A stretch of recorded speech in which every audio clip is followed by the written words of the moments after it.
इस समय खाद्य संकट ने किसानों की कमर तोड़ दी है। प्रदेश भर के मंडियों में लंबी लंबी लाइनें देखने को मिल रही हैं। हालात ऐसे हैं कि किसान अपनी खेती बाड़ी और घर परिवार छोड़कर दिन रात मंडियों में डेरा डाले बैठे हैं, सिर्फ इसलिए कि उन्हें खाद मिल सके।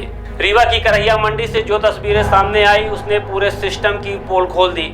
खाद की लंबी लाइनों में खड़े किसानों पर पुलिस ने लाठियां बरसा दी। यह घटना सिर्फ रीवा की नहीं बल्कि पूरे प्रदेश के उस दर्द की कहानी है जो हर सीजन में दोहराई जाती है। सोचने वाली बात यह है कि जिस किसान की मेहनत से प्रदेश का पेट भरता है, वही किसान आज लाठियां खाने पर मजबूर क्यों है? क्या अन्नदाता की आवाज उठाना अपराध हो गया है? पुलिस की मौजूदगी में इस तरह का बल प्रयोग किसी भी लोकतांत्रिक व्यवस्था पर बड़ा सवाल खड़ा करता है। सरकार बड़े मंचों से किसानों की आय दोगुनी करने के दावे करती है, खेती का रकबा बढ़ाने की अपील करती है, लेकिन हकीकत यह है कि किसान को खाद और बीज जैसी बुनियादी चीजों के लिए भी दर दर भटकना पड़ रहा है। यह नीति और नीयत दोनों पर सवाल उठाता है।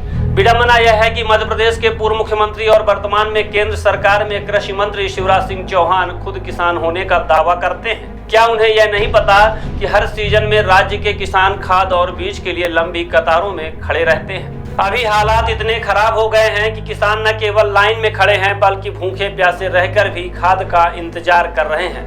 लाइन में सिर्फ पुरुष ही नहीं, महिलाएं भी शामिल हैं। यह तस्वीरें शासन प्रशासन की संवेदनहीनता की सबसे बड़ी गवाही देती है।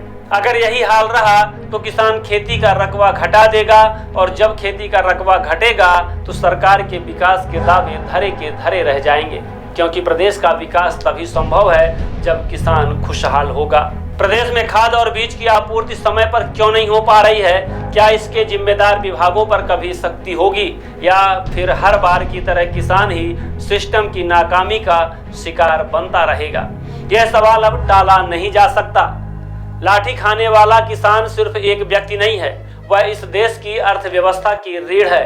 अगर वही टूट गया तो न सिर्फ खेती बल्कि प्रदेश का भविष्य भी अंधकार में चला जाएगा। सरकार को यह समझना होगा कि किसानों को डंडे नहीं, सम्मान चाहिए।